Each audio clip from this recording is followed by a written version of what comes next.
Hello everyone, this is Maroof and you're watching Maroof thing.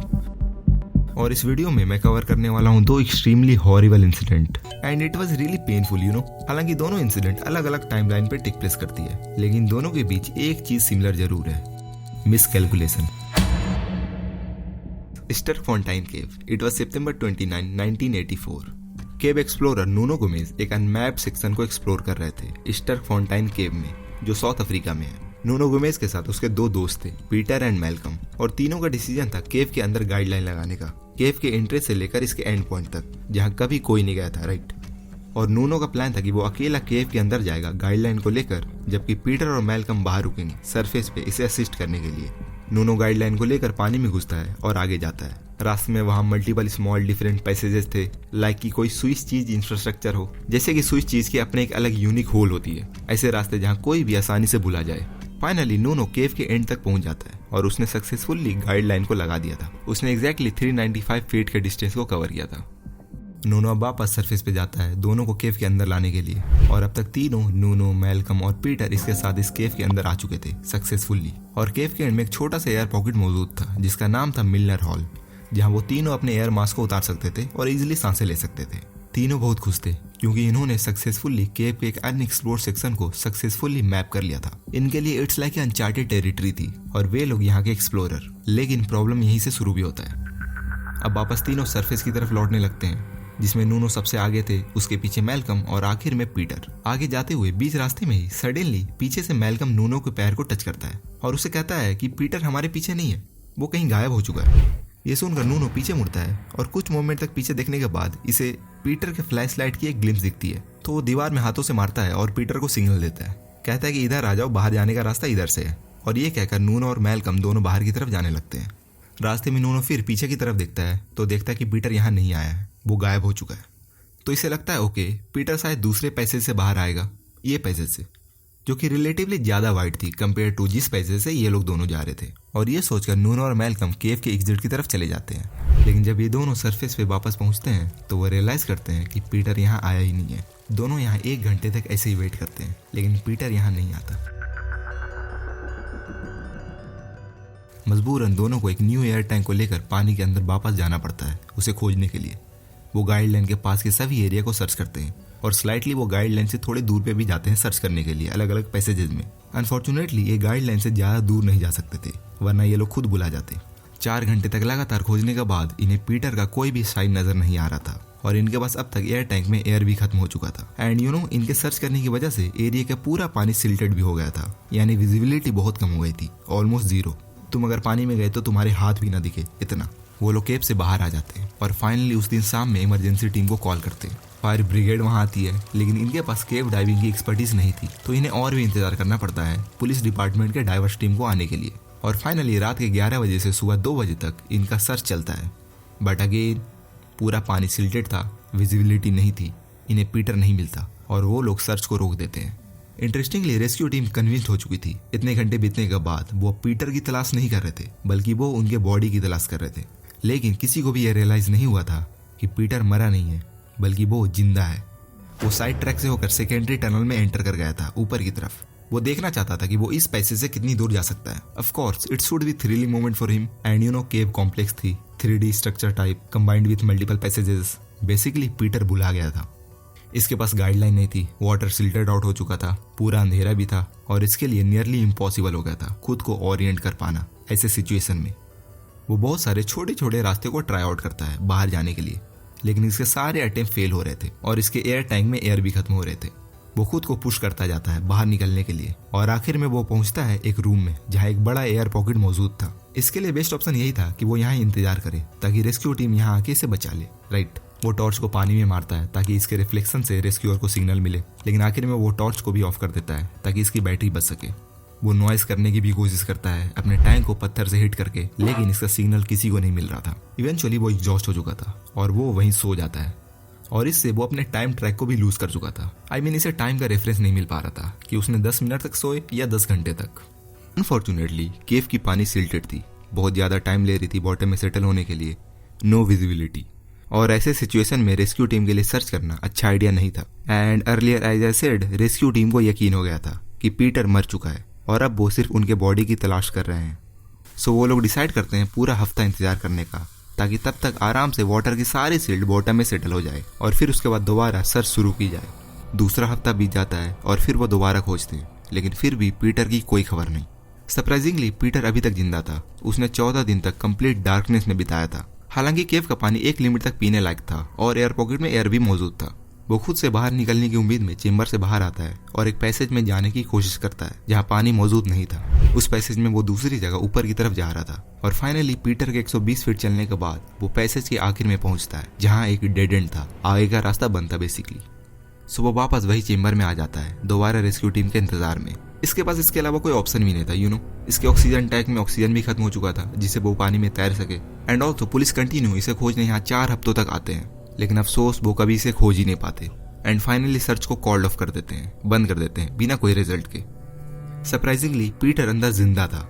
वो अपने guideline को छोड़ने के डिसीजन से पछता रहा था। अगर वो अपने दोस्तों से अलग नहीं होता तो वो इस सिचुएशन को फेस नहीं कर रहा होता। इसके 25 kg वजन घट गए थे। वो अंधेरे में हफ्तों तक कंप्लीट डार्कनेस में और प्योर साइलेंस में था और ये इसके लिए एक टॉर्चर से कम नहीं था, क्योंकि स्टडी शो करती है कि इंसान हेलुसिनेट होने लगता है और अपनी सैनिटी लूज करना शुरू कर देता है अगर वो कंप्लीट साइलेंस में रहे तो। And in no visual stimulation. भूखमरी एक ट्रॉमेटिक स्टेट है और उसके साथ बिना कोई लाइट के, बिना कोई साउंड के, बिना कोई सोशल इंटरेक्शन के रहना, यू कांट इमेजिन वो कैसा होगा उसके लिए। वो मिनट मिनट सफर कर रहा था एक सिली मिस्टेक की वजह से ऑफ कोर्स।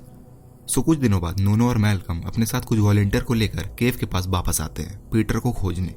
सो एक्चुअली नाइस्टर फाउंटाइन केव बहुत ज्यादा बड़ा है, लेकिन इसके मोस्टली पार्ट सूखा हुआ है और वो स्पेसिफिक पार्ट जो भीगा हुआ था वही पीटर मौजूद था। सो नोनो गोमेज और मैल्कम एक कनेक्शन ढूंढने लगते हैं ड्राई केव और पीटर वाले वेट केव के बीच में, और फॉर्चुनेटली उन्हें वो कनेक्शन मिल जाता है और कुछ घंटे की मेहनत के बाद वो खुद के केव को वेट केव से कनेक्ट कर देते हैं।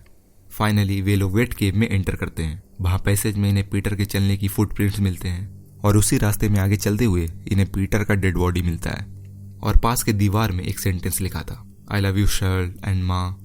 प्रोबेबली पीटर को रियलाइज हो चुका था कि अब वो जिंदा नहीं बच सकता, इसलिए उसने ऐसा लिखा शायद। पीटर का फेशियल हेयर काफी बड़ा हो गया था और इससे यह एज्यूम किया जा सकता है कि वो यहाँ कई हफ्तों तक जिंदा रहा, और ऑटोप्सी से यह भी जाहिर होता है कि उसे हाइपोथर्मिया हो गया था और आखिर में इसकी मौत स्टारवेशन से हुई, भूखमरी से।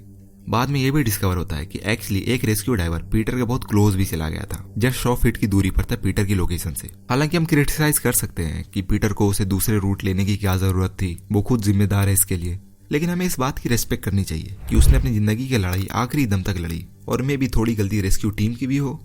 इस इंसिडेंट के बाद नोनो गोमेज ने फर्दर दूसरे डाइव साइट में डाइव किए और मल्टीपल रिकॉर्ड्स बनाए। इनफैक्ट इन्होंने एक बुक भी लिखी जिसमें इन्होंने पीटर के ट्रेजेडी की स्टोरी का जिक्र भी किया।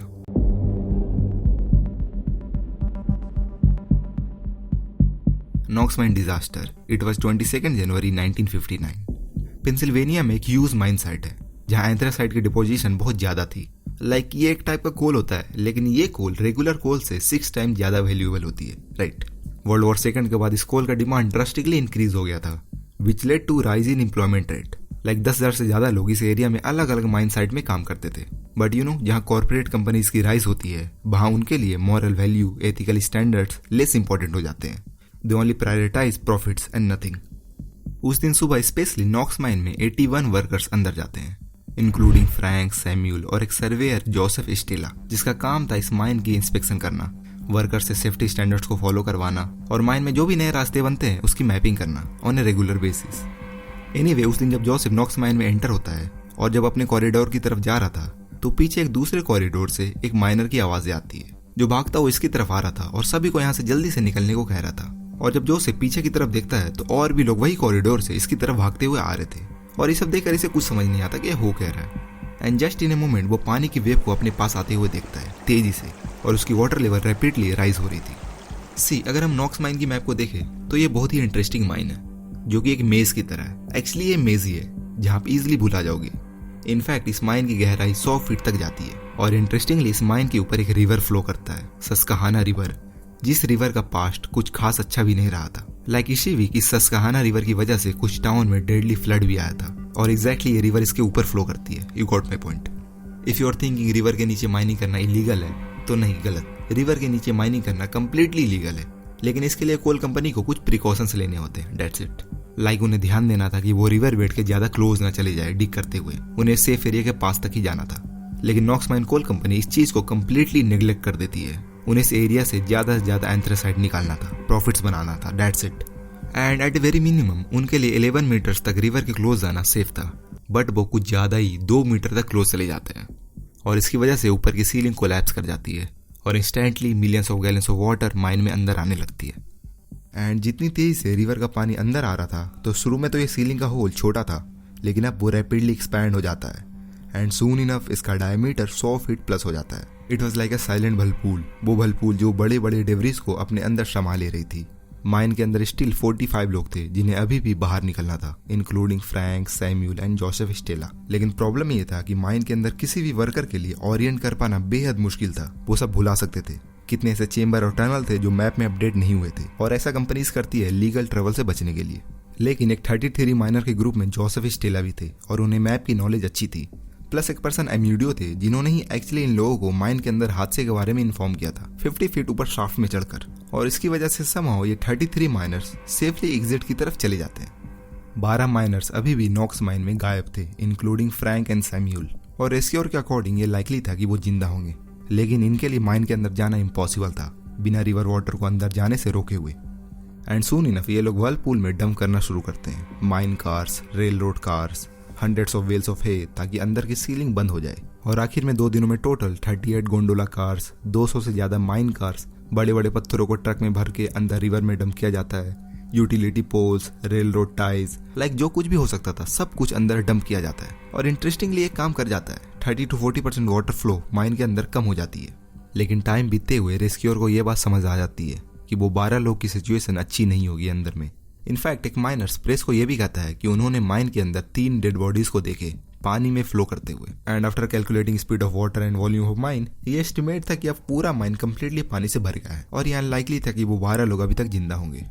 हाँ, ऑफिशियल अपडेट यही था कि वो 12 माइनर्स के जिंदा होने के चांसेस ना के बराबर है, क्योंकि माइन के अंदर कोई एक्चुअली हाई पॉइंट है ही नहीं जहां वो सेफली जा सके और 3 दिनों तक सर्वाइव कर सके। लेकिन इसमें एक न्यूज अच्छी थी, इन लोगों ने 3 दिनों के बाद फाइनली रिवर वाटर को माइन में अंदर जाने से कम्प्लीटली रोक दिया था। रेस्क्यूअर अब मोटर पंप से सारे पानी को बाहर निकालना शुरू करते हैं, लेकिन पता इन्हें पंप आउट करना था 40 billions of gallons of water, और ये करने में इन्हें नेक्स्ट 3 वीक्स लग जाते हैं।